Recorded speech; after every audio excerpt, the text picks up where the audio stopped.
Mesdames, Messieurs de la presse, en janvier 2003, Steve Briouat portait ses premières plaintes au pénal contre Gérard Dallongeville pour détournement de fonds publics dans l'affaire Marianne Communication et dans l'affaire LMC. En septembre 2004, la Chambre régionale des comptes plaçait la commune d'Hénin-Beaumont sous contrôle budgétaire en raison d'un déficit de 12 millions d'euros et d'une gestion calamiteuse. En novembre 2004, une manifestation rassemblait 500 contribuables héninois contre la hausse de 85% de la fiscalité suite à la gestion inconsidérée de Gérard Dallongeville. Entre 2004 et 2007, le tribunal administratif de Lille condamnait à 6 reprises Gérard Dallongeville pour refus de communiquer les dépenses de son cabinet à Steve Briouat. En janvier 2007, Arnaud Montebourg venait soutenir Gérard Dallongeville pour les municipales, entouré de nombreuses caméras de télévision dont vous retrouverez très certainement les images. En février 2008, c'est François Hollande qui vient soutenir Gérard Dallongeville pour les municipales, entouré là aussi de nombreuses caméras de télévision. Arnaud Montebourg, c'était pour la cérémonie des vœux municipaux. C'est pour que vous fixiez bien la date précisément. En septembre 2008, la Chambre régionale des comptes plaçait de nouveau la commune d'Hénin-Beaumont sous contrôle budgétaire pour un nouveau déficit. Et en janvier 2009, certains d'entre vous étaient présents. Je dénonçais au conseil municipal l'affaire de prise illégale d'intérêt des terrains de Philippe de Marquilly, adjoint de Gérard Dallongeville. Le 8 avril 2009, Gérard Dallongeville était placé en garde à vue au commissariat de Lens et Maître Catoire était alors dépêché sur place pour prendre sa défense. Tout le monde, et moi la première, je crois, j'imagine à l'époque que Gérard Dallongeville a demandé à Maître Catoire de défendre ses intérêts. Eh bien, je ne le crois plus. Et je vais peut-être vous faire une première révélation, et pas des moindres. C'est un élu du PS qui a mandaté et probablement payé Maître Catoire pour défendre Gérard Dallongeville. Cet élu socialiste, je le connais bien puisqu'il est élu sur le territoire d'Hénin-Carvin, a probablement fait passer le message suivant à celui qui est à l'époque toujours maire d'Hénin-Beaumont. J'imagine le deal, ne dis rien, on te paye l'avocat, on paiera tes condamnations, et si tu n'es pas élu, on te trouvera un job. Quoi qu'il en soit, Gérard Dallongeville tient bon durant ses 8 mois de détention préventive. Il est libéré en novembre 2009, et il se prend même au jeu, puisqu'il indique à l'époque qu'il va peut-être revenir en politique. Un an après, début décembre 2010, il est de nouveau incarcéré en raison de la violation de son contrôle judiciaire, et il craque. Il écrit au juge pair pour lui indiquer que l'argent du coffre, c'est celui du parti. Et c'est comme par hasard à ce moment précis que Maître Catoire abandonne la défense de Gérard Dallongeville. Ces deux événements sont-ils liés? Et si oui, qui donc et pourquoi Maître Catoire a été payé par quelqu'un d'autre que par son client? Les révélations que fait Gérard Dallongeville sont aujourd'hui vérifiées par le parquet de Lille. Mais l'on peut tout de même constater d'ores et déjà qu'un très grand nombre sont en voie de vérification pour certaines, vérifiées pour d'autres. On peut déjà constater qu'un très grand nombre d'accusations portées par l'ancien maire d'Hénin-Beaumont sont accréditées par les différents rapports de la Chambre régionale des comptes. On notera également que les accusations de corruption portées contre M. Pichoff, à l'époque président du tribunal correctionnel de Béthune, ont été jugées assez sérieuses pour entraîner la mise en examen de M. Pichoff et son incarcération. Je vous rappelle que M. Dallongeville accuse M. Pichoff d'avoir touché des pots de vin pour arranger un certain nombre d'affaires. Je vous rappelle que dans l'affaire Philippe de Marquilly, opportunément, M. Pichoff prononce la prescription de cette affaire, et c'est aussi M. Pichoff d'ailleurs qui condamne très légèrement mon agresseur, celui qui m'avait tiré dessus à la braderie d'Hénin-Beaumont. Alors, je tiens à vous dire que j'ai reçu à mon domicile d'Hénin-Beaumont un certain nombre de documents de manière anonyme. Ces documents sont notamment des courriers émanant de Gérard d'Allongeville et adressé aux magistrats, dans lequel il prononce un certain nombre d'accusations dont j'en suis sûr, en tout cas j'espère, que les magistrats ont engagé sur elles des vérifications, des informations, et qu'ils iront au bout de l'ensemble de ces affaires. Le premier courrier de Gérard d'Allongeville, celui où il se met à table, est celui du 11 décembre 2010. Je souhaiterais vous rencontrer, ainsi que le procureur, si vous le désirez, afin de vous faire des aveux sur le dossier qui me concerne et surtout vous expliquer le financement du parti. Sur ce dernier point, je vous parlerai des rouages et des personnes permettant le financement par détournement de l'argent public et à travers quelques témoins clés obtenir le haut de la machine régionale. Et il rajoute PS, il dit « J'aimerais s'il vous plaît passer Noël avec mes enfants en famille » et je pense que c'est une des raisons probablement qui l'a poussé à faire ces révélations. PS, y compris des éléments de corruption au sein de votre propre tribunal. On saura plus tard que c'est M. Pichoff qui est régulièrement décrit par M. d'Allongeville sous le terme de gros lapin. Ah oui, c'est ainsi que dans les SMS, M. d'Allongeville parlait du juge Pichoff. Gros lapin avait, semble-t-il, aussi de gros besoins. Et puis, M. Gérard d'Allongeville parle d'Adevia. Adevia sur lequel nous avons été amenés à intervenir plusieurs fois au conseil municipal. Comme Adevia a un comportement hors norme pour l'acquisition de terrain et l'aménagement de zones, je cite Gérard d'Allongeville, industriel commercial. Adevia visite les élus sur leurs projets, leur promet financement et soutien, voire plus. Puis la consultation préparée par Adevia en amont. Il suffirait d'entendre les services d'urbanisme et projets de la mairie est lancée et l'attribution revient à Adevia, CQFD, dit Gérard d'Allongeville. Et si l'acquisition bloque, Patrice Chrétien intervient alors pour être intermédiaire pour Adevia par des promesses d'achat de terrain qu'il cède ensuite à Adevia, etc., etc. Il donne des adresses et des terrains précis. Pour le SMT, comme je l'ai indiqué, il faut partir d'un point d'appui, la lettre anonyme qu'a reçue Jean Aja, le maire de Rouvroy. Comme il l'a évoqué en comité du SMT, une lettre où on évoque qu'Adevia serait attributaire alors même que le marché n'était pas encore lancé. Nous sommes en 2008, dit-il. Avant même donc que le marché soit lancé, on sait déjà que c'est Adevia qui va obtenir le marché. Ensuite, Jean-Pierre Cucheda a fait monter au créneau ses élus. Duporge, dont je vous signale qu'il est secrétaire général adjoint à la trésorerie nationale du PS. Nous vous avons fait les photocopies de ces documents et vous verrez qu'en bleu, ce sont mes annotations, bien sûr. Miesmer, Delalleux, etc. pour vanter les mérites d'une PME locale pour conduire ce projet. Et c'est Adevia qui gagne, dit-il, point d'exclamation. Comme pour le Louvre-Lens, le fameux Louvre-Lens. Et je le cite toujours, on va chercher un architecte japonais par appel d'offres ouvert à l'international. On parle du Louvre tout de même, et on attribue l'aménagement, les travaux, le suivi à une SEM locale extraordinaire, dit Gérard d'Allongeville. Je reste disponible pour compléter et détailler ces éléments, entre parenthèses, financement, emploi fictif du PS, bien à vous.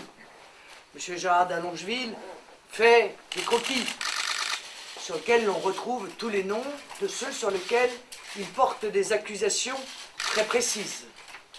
Et l'on y retrouve effectivement un certain nombre de noms avec de sa main financement du PS. Il continue, les attributions à Arnes en attestent par leur caractère répété à préférer les amis de Chrétien et Grassard. Le Grassard était l'ancien chef du service technique de Hénin, passé au service technique de Arnes, de façon étrange, dit-il.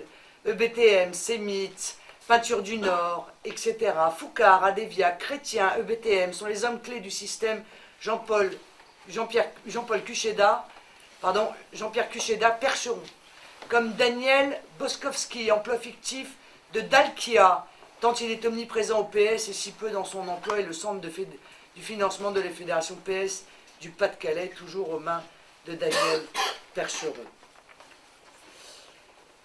Et il fait un dessin, Boskowski, investiture des candidats PS, soutien communication, financement de la fédération PS Dalkia, Daniel Percheron. Tous les maires investis et soutenus choisissent Dalkia pour leur marché de chauffage et le renouvelle grâce et par M. Boskowski. Est-ce que la justice est bien allée au bout de l'ensemble de ces révélations? Je l'espère, sinon il est de mon devoir d'élu de demander à la justice d'aller au bout de ces accusations, comme il est de mon devoir d'élu de transmettre publiquement et de faire connaître publiquement les accusations qui sont portées, tant elles sont graves. Nous n'avons jamais pensé qu'Hénin Beaumont était un cas isolé. Je l'avais dit dès le départ avec Steve Briouat, on voyait mal pourquoi des entreprises corrompraient ou se feraient corrompre pour un ou deux marchés dans une ville de 27 000 habitants comme Hénin Beaumont. Et nous avions sollicité d'ores et déjà à l'époque que la justice aille regarder l'ensemble des marchés qui étaient passés par les entreprises qui étaient mises en cause dans l'ensemble des villes du Nord et du Pas-de-Calais dans lesquelles elles étaient amenées à intervenir ou dans lesquelles elles étaient déjà intervenues. La réalité, c'est qu'il s'agit d'un système ancien et généralisé dont Gérard d'Allongeville n'était, je le crois, que la partie émergée de l'iceberg. Le Nord-Pas-de-Calais, hier terre de labeur et de travail, est devenu aujourd'hui terre de corruption, de scandales politico-financiers, de systèmes mafieux, d'argent sale, de pots de vin. Le tout sur le dos d'une population qui est en voie de paupérisation. Une population qui souffre, qui vit bien plus qu'ailleurs sous le seuil de pauvreté. Une population qui est devenue une clientèle électorale pour que des barons socialistes puissent continuer tranquillement à magouiller et à s'enrichir. Le comportement de ces quelques barons socialistes est infect. Non seulement ils ont détruit l'industrie dans la région, ont favorisé le chômage, mais ils se gavent sur une population désabusée et précarisée. Comment peuvent-ils se lamenter devant des veuves de mineurs alors qu'ils se sont engraissés à leur détriment? Le scandale Guérini dans les Bouches-du-Rhône n'est rien du tout comparé à ce à quoi nous assistons dans la région Nord-Pas-de-Calais aujourd'hui. M. d'Allongeville vise dans ses accusations en premier lieu Adevia, vous l'avez entendu, créée le 8 septembre 1983 sous la forme d'une société d'économie mixte locale. Adevia fut dans un premier temps dénommée Société immobilière de construction de Liévin, puis de 1991 à 2008, c'est devenu la SEM, Société d'économie mixte Artois Développement. C'est à partir du 1er janvier 2009 que l'appellation Adevia fut employée. Grâce au système mis en place par les barons locaux du PS, Adevia est devenu le principal aménageur de la région Nord-Pas-de-Calais et en l'espace de 2 ans a eu un chiffre d'affaires, écoutez bien, de 1,7 milliard d'euros. Adevia, c'est surtout une SEM verrouillée par le Parti socialiste. Il suffit de s'attarder sur son organigramme pour savoir qui tire les ficelles. Le président, M. Dagbert, maire PS de Barlin, conseiller général. Le vice-président, M. Corbizet, maire PS d'Oigny, président PS de la communauté d'agglomération Hénin-Carvin. Administrateur, Michel Boucher, maire PS de Fouquier-les-Lances. Michel Vancaille, vice-président PS du Conseil général du 62. Alain Wacheux, maire PS de Bruel-la-Bussière. Charles Deporter, conseiller général PS du 62. Le système mis en place par les élus du PS est parfaitement rodé. Tout est fait pour que légalement, Adevia décroche la quasi-totalité des marchés d'aménagement du Pas-de-Calais, mais aussi du Nord. Projet du tramway Liévin-Noël-Godeau, projet du tramway Beuvry-Bruay, projet du Louvre-Lens, principales actes du bassin minier, principaux parcs d'activités, principaux lotissements, principales zones industrielles, principaux hôtels d'entreprise, j'en passe et des meilleurs. Aujourd'hui, Adevia se voit attribuer les principaux marchés de collectivités de gauche. C'est donc une véritable organisation tentaculaire à laquelle nous assistons, qui a pris de l'ampleur et qui s'arrange pour qu'aucune concurrence ne voit réellement le jour. Cette organisation s'arrange in fine pour que les marchés soient systématiquement portés par cette structure. Depuis quelques années, les élus FN se demandaient pourquoi Adevia obtenait tant de marchés, essentiellement avec des collectivités dirigées par le PS. Les soupçons que nous avions sont corroborés aujourd'hui par les déclarations de Gérard d'Allongeville, acteur clé du système socialiste du bassin minier. Quelques extraits. Adevia visite les élus sur leur projet, c'est ce que je vous lisais tout à l'heure. Cette entente au préalable est en totale contradiction avec l'esprit de la loi sur la passation des marchés publics. Depuis plusieurs années, nous dénonçons la proximité du milieu socialiste régional avec des entreprises. Aujourd'hui, les faits nous donnent raison. La CRC a d'ailleurs rendu l'année dernière un avis accablant sur la gestion d'Adevia, dans lequel elle décortique et dénonce les irrégularités dans les attributions de marché hors commission d'appel d'offres, une surestimation fréquente du montant prévisionnel des marchés, des écarts entre les offres, des doutes sérieux quant aux critères de sélection, des marchés scindés afin de créer du favoritisme. Par ailleurs, Adevia a décroché un marché bien juteux, celui du projet du tramway dans le bassin minier. Là aussi, il était surprenant d'apprendre qu'Adevia ait pu remporter un tel marché, et Gérard Dallongeville a raison de s'en étonner lorsqu'il évoque une SEM locale pour conduire ce projet. Cela m'amène à dire que le système de corruption ne se limite pas à la seule ville d'Hénin-Beaumont, ni au seul bassin minier du Pas-de-Calais. C'est un système de corruption qui a été mis en place dans l'ensemble de la région. Gérard Dallongeville, que nous avons combattu à l'époque, n'agissait pas seul et pour son compte. Il n'avait pas monté son propre système uniquement pour sa ville. Non. Il était un des maillons de la chaîne de la corruption et des scandales politico-financiers de la région.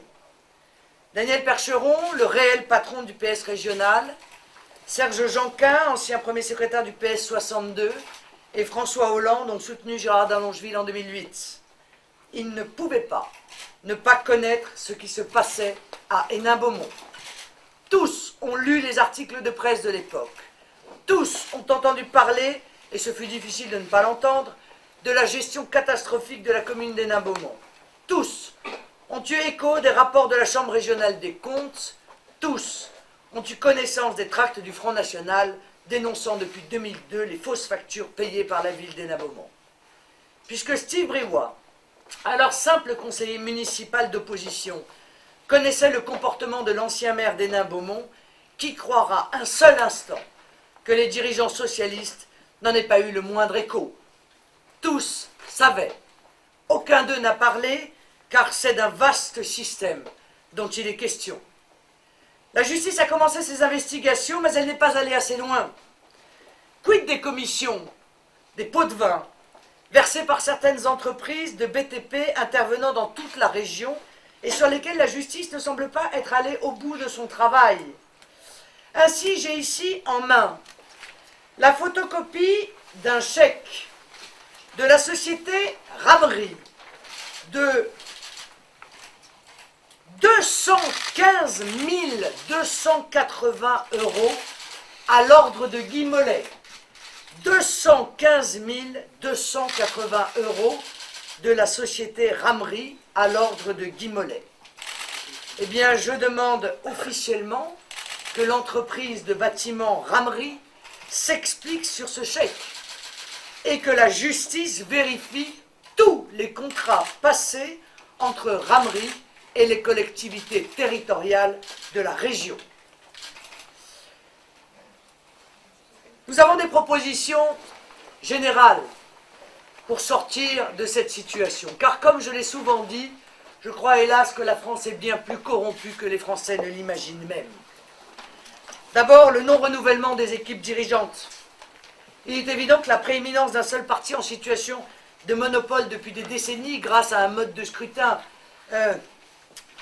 concocté entre l'UMP et le PS, est un facteur premier de développement des pratiques de clientélisme et de corruption.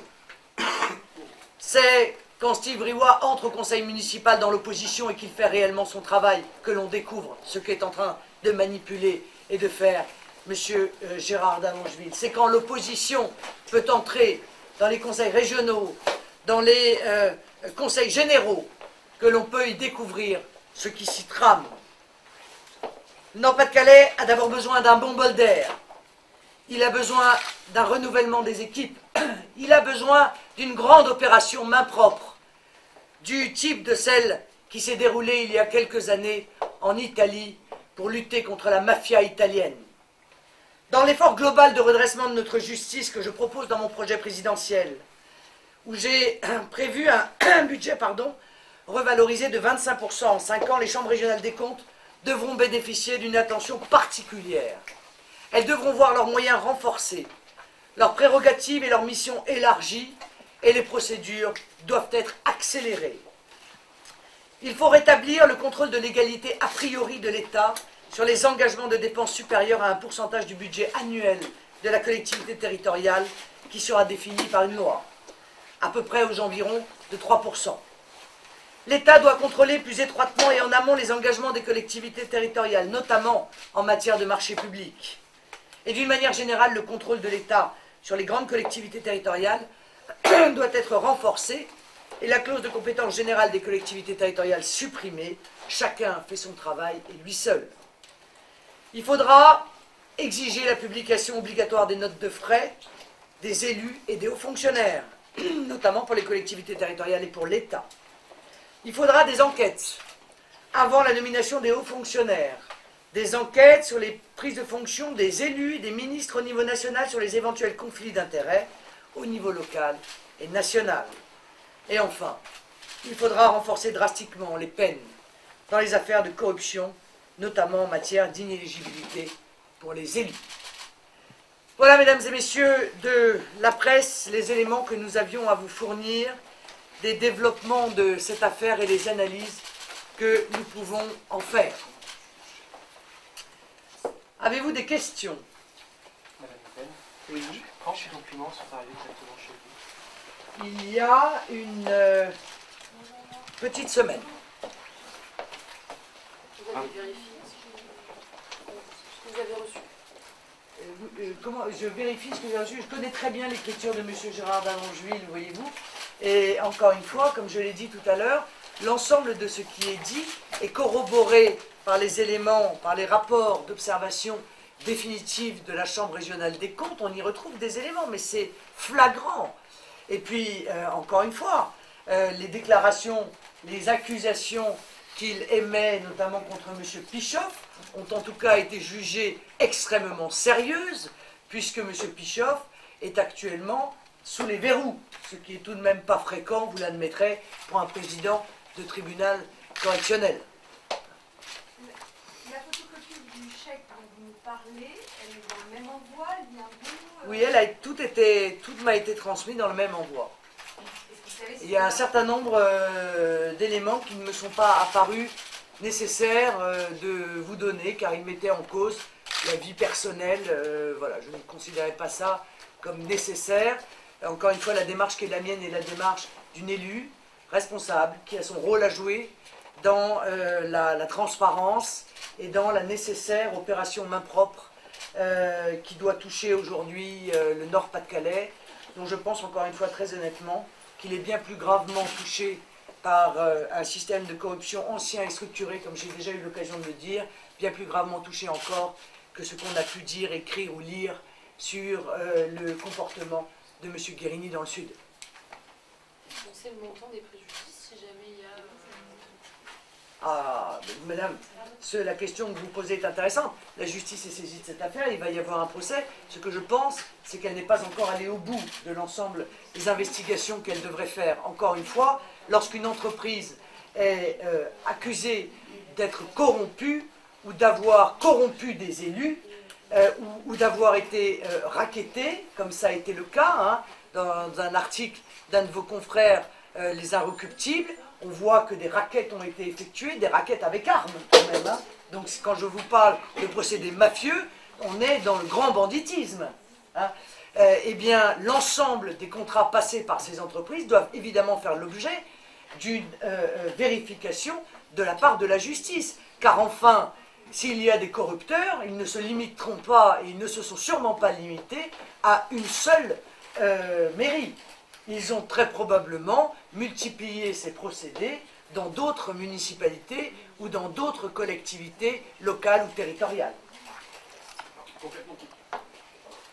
Vous dites que c'est un élu du PS qui a mandaté Maître Catoire, qui a payé les frais d'avocat. Est-ce que vous pourriez aller au bout de vos déclarations Mais madame, je vais laisser la justice y aller au bout de ces déclarations.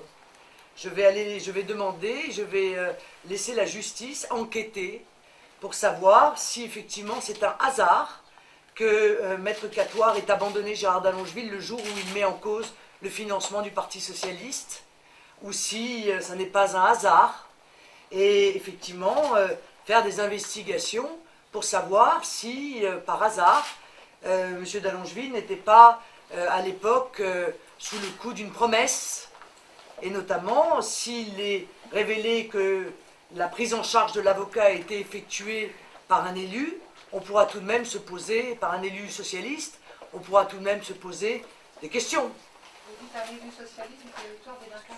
C'est ça, Vous n'en dites pas plus. c'est ça. Si on élargit la question, le PS dans la région, c'est qui? C'est l'actuel patron du PS du Pas-de-Calais? C'est celui qui l'a possédé? C'est celui qui l'a encore possédé? Et monsieur, il y a encore une fois là toute une série de révélations qui sont effectuées. La justice en est saisie. Il y a des noms précis, il y a des graphiques que vous trouverez avec des noms de chefs d'entreprise, avec des noms d'élus. Bon, par conséquent, moi je ne suis pas juge d'instruction. Hein. Je remarque d'ailleurs en parlant de juge d'instruction qu'il y en a une qui a manifestement pas grand-chose à dire sur les agissements de son partenaire, c'est Madame Joly.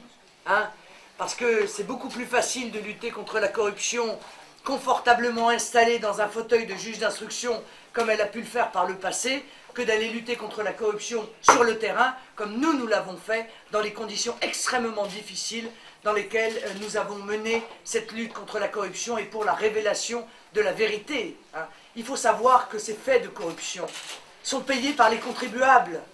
Il faut savoir que la corruption a un coût, et que ce coût, ce sont les contribuables qui le payent. Lorsqu'une société surfacture une prestation pour pouvoir rétrocéder une commission occulte à un élu, vous croyez qu'elle prend ça sur son bénéfice? Bien sûr que non. Elle, évidemment, facture la commission illégale qu'elle a. Elle l'intègre dans ses coûts. Et ce sont donc les contribuables déjà ruinés d'un certain nombre de villes ou de collectivités du Pas-de-Calais et du Nord qui payent, in fine, cette corruption. Alors moi, je vais laisser la justice faire son travail. Je ne suis pas juge d'instruction. Je m'étonne du silence de Madame Eva Joly, que j'ai connue beaucoup plus prolixe sur ce type d'affaires, sauf, semble-t-il, quand il touche le Parti socialiste ou un certain nombre d'élus du Parti socialiste. Pourquoi dites-vous que la justice n'est pas, vous avez dit tout à l'heure, la justice n'est pas allée assez loin? Ah, parce que je remarque que notamment l'instruction qui a été close avant que ce chèque, avant que le chèque dont je vous ai parlé ait fait l'objet d'une instruction. Or, pardon? Il y a une enquête préliminaire. Parce qu'il y a une instruction qui est d'ores et déjà close. Il y en a une autre qui est ouverte, celle des nains. Elle a été clôturée.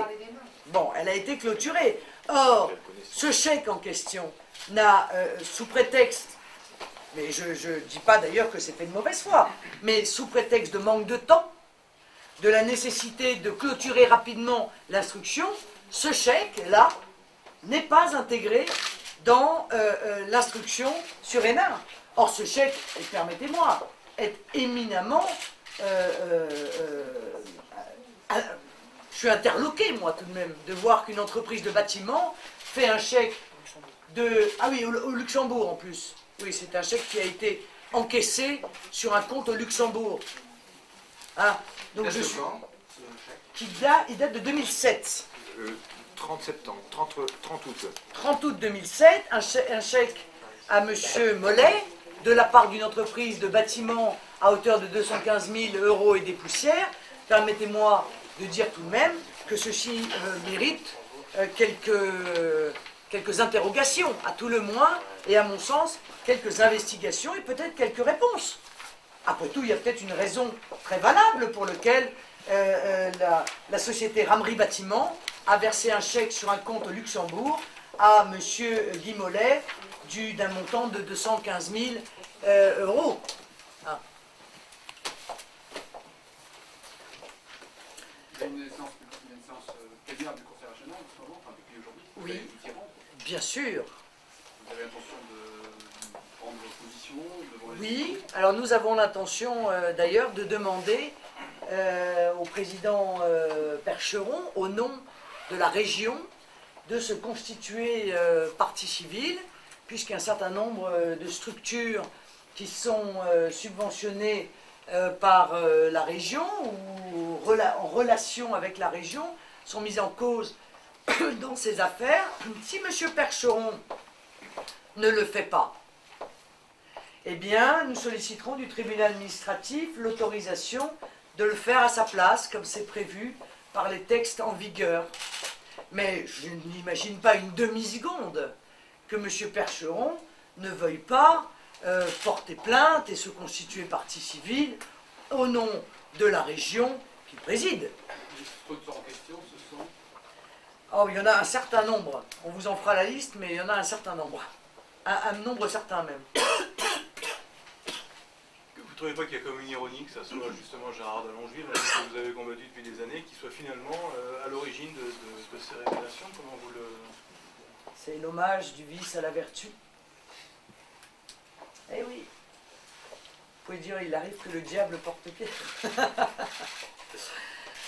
Non, mais c'est, encore une fois, nous subodorions que ces affaires de corruption ne se limitaient pas dans leur structuration, dans leur professionnalisme, ne se limitaient pas à la ville d'Hénin-Beaumont, et que manifestement, M. Dallongeville n'avait pas les capacités pour avoir monté tout seul un système tel que celui-là. Vos confrères qui travaillent sur ces affaires et qui sont spécialistes de la région ont beaucoup entendu dire, notamment sur M. Cuchédar, pendant de nombreuses années, si je puis me permettre, le vent du boulet est passé très près un certain nombre de fois. Il est probable que cette fois-ci, le boulet touche sa cible. Enfin. Politiquement, c'est du pain béni, l'affaire comme ça pour le Front National. C'est pas du pain béni, monsieur, c'est le Front National qui est à l'origine de ces révélations. Nous n'arrivons pas drapés dans notre cape blanche, comme le fait Madame Eva Joly en toutes circonstances, pour venir nous positionner sur la lutte contre la corruption. Nous avons fait de la lutte contre la corruption un des thèmes majeurs de notre combat politique, et nous nous sommes donné les moyens de le faire.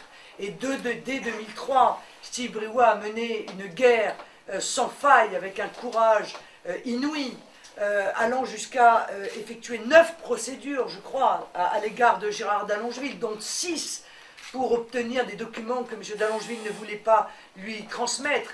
Le Front National a été à l'origine de l'incarcération, en réalité, de Gérard Dallongeville. Et donc, le Front National, c'est grâce à lui, c'est grâce à l'action qu'ont menée ces élus, qu'aujourd'hui, l'ensemble de ces révélations sont effectuées, et qu'une grande opération main propre peut être envisagée dans le département Nord-Pas-de-Calais.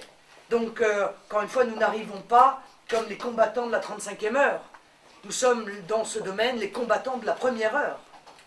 Mais pour prolonger la question de monsieur, ça pourrait vous aider à devenir député en juin prochain, non? Ah, écoutez, d'abord, je suis candidate à la présidentielle.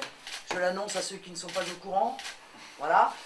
En revanche, évidemment, l'ensemble des candidats du Front National vont porter à la connaissance des électeurs. C'est fait. Parce que je crois très sincèrement que les électeurs du Nord-Pas-de-Calais, pour beaucoup, vont tomber de leur chaise, en apprenant la manière dont ils ont été volés par un certain nombre de leurs élus. Et pas des moindres. Et vous affirmez que François Hollande ne pouvait pas ne pas savoir. Ah ben non, mais il ne pouvait pas ne pas savoir, je vous le confirme. Enfin écoutez, ou alors c'est le premier secrétaire du Parti Socialiste le plus nul qui ait jamais existé. Parce qu'il est absolument impossible que ne soient pas parvenues à ses oreilles les accusations qui étaient formulées contre Gérard Dallongeville, y compris par des structures comme la Cour des comptes tout de même. Si nous, encore une fois, nous étions au courant, il est évident que les responsables socialistes ne pouvaient pas ne pas être au courant, et lui, moins encore que les autres. Comme il ne pouvait pas ne pas être au courant des rumeurs qui couraient sur un certain nombre de procédés de corruption dans la région, sur lesquels il lui suffisait, somme toute, de se renseigner et éventuellement de faire effectuer une enquête interne. Mais l'on voit bien que le Parti Socialiste n'a pas tellement envie de savoir, qu'ils ont traîné des pieds dans l'affaire Guérini jusqu'à ce qu'ils ne puissent plus faire autrement que de l'exclure du Parti socialiste, l'on voit bien encore une fois que ça démontre en tout cas, je pense, une certaine mauvaise foi par rapport à ces éléments. Car si vous êtes de bonne foi et que vous apprenez cela, vous vous renseignez immédiatement, vous faites faire une enquête interne et vous prenez une décision, vous faites passer votre élu devant une commission de discipline. C'est comme ça que ça se passe dans tous les partis, permettez-moi. Enfin, en tout cas, c'est comme ça que ça se passe au Front National. Mais c'est vrai qu'à l'UMP, ça ne se passe pas comme ça. Qu'à l'UMP, on félicite les types qui sont mis en examen. J'ai lu avec intérêt une lettre de félicitations envoyée par M. Copé à M. Tron, hein, indiquant qu'il le soutenait de toutes ses forces face à, dit-il, les mesquineries dont M. Tron était victime. La mesquinerie, c'est sa mise en examen pour viol. Vous voyez, bon, ben c'est sûr, on ne doit pas avoir le même niveau d'exigence morale au Front National qu'on en a, semble-t-il, et à l'UMP et au Parti Socialiste. François Hollande dit qu'il ne réagira pas aux affaires internes du PS. Est-ce que vous lui demandez officiellement une réaction? Ben, évidemment, parce qu'il ne peut pas se libérer de la responsabilité qui était la sienne lorsqu'il était premier secrétaire. C'est un peu facile. Enfin, écoutez, le Parti Socialiste n'a eu de cesse que de hurler après l'affaire de Jacques Chirac, en disant que Jacques Chirac ne pouvait pas échapper au fait qui lui était reproché avant qu'il soit président de la République. Et M. Hollande pourrait se libérer aussi facilement de sa responsabilité en tant que premier secrétaire sous prétexte qu'il serait quoi, candidat à la présidentielle? Non, bien entendu, les faits sont tellement graves que M. Hollande se doit d'apporter des éclaircissements sur soit son incompétence, si effectivement il s'avère qu'il ne savait rien, ce qui effectivement serait très inquiétant sur le fonctionnement du Parti Socialiste et très inquiétant pour un candidat à la présidentielle, hein, soit sur les éléments qui avaient été portés à sa connaissance et la raison pour laquelle, malgré ces éléments, eh bien, il est venu, vous me direz, il n'a pas été le seul, Madame Aubry aussi, M. Montebourg aussi, soutenir Gérard Dallongeville pour tenter de le faire réélire. Pour vous, ce qu'ils ont réussi à faire d'ailleurs. Il y a une complicité générale alors. Écoutez, je pense en tout cas que, je remarque en tout cas que les deux fédérations qui sont accusées de très graves faits de corruption sont les deux plus grosses fédérations du Parti Socialiste. Moi j'ai ma conclusion. Le Parti Socialiste appuie sa puissance depuis des décennies sur des réseaux de clientélisme qui, dans certaines fédérations, s'appuient sur des vastes réseaux de corruption. Voilà. Il n'y a pas de hasard, encore une fois, si les deux plus grosses fédérations du Parti Socialiste sont les deux dans lesquelles les accusations de corruption ont été portées et dans lesquelles la justice a découvert des faits de corruption extrêmement graves. Alors, complicité, je ne sais pas, non, peut-être pas. Complicité, c'est la fourniture de moyens, d'aide, d'assistance, ça c'est à la justice de le déterminer, mais en tout cas, responsabilité morale et politique, oui, bien sûr. Le PS corrompu, c'est un des aspects qui a favorisé votre ascension à une argent. Vous comptez dessus à quelques mois de la présidentielle au niveau national? Écoutez, il serait quand même assez paradoxal que ça leur fasse du bien. Ce serait paradoxal et somme toute assez immoral que face à la révélation de faits de corruption aussi graves, aussi structurés, aussi organisés, le Parti Socialiste continue à avoir la confiance des Français. Les Français ont une exigence de morale publique et par conséquent, je suis intimement persuadé qu'ils tireront les conséquences de ce qui va leur être révélé dans les semaines et les mois qui viennent par le travail que la justice, bien entendu, ne manquera pas de faire. Je demande d'ailleurs à la justice de réviser l'affaire de Marquilly. À partir du moment où l'on sait que M. Pichoff a été payé par des pots de vin pour arranger les affaires de cette clique, je pense que tous les jugements de M. Pichoff qui ont un rapport de près ou de loin avec des élus socialistes doivent être révisés, doivent être revus. Ça paraît être une évidence puisqu'ils ont été rendus avec la suspicion d'une corruption. lorsque je dénonce l'affaire de Marquilly, qui du coup va devant le tribunal correctionnel, et que l'affaire que je dénonce est comme par hasard prescrite à quelques jours près, en tout cas c'est ce que dit M. Pichoff, nous avons quand même toutes les raisons, puisqu'il y a eu un préjudice quand même de la municipalité dans cette affaire, eh bien nous avons toutes les raisons de réclamer une révision. Et pourquoi nous le faisons? Parce que le maire d'Hénin-Beaumont, qui comprend rien, est incapable de le faire. Le maire actuel d'Hénin-Beaumont n'a rien fait dans aucun domaine, ni d'action contre l'État, ni d'action contre Dexia, qui a escroqué la ville d'Hénin-Beaumont en leur faisant signer des emprunts à des taux toxiques, ni contre ces affaires de Marquilly. Voilà, l'ensemble de la classe politique a fait élire une équipe municipale d'inconsistants, d'indigents. Et probablement beaucoup d'électeurs d'ailleurs doivent s'en mordre les doigts.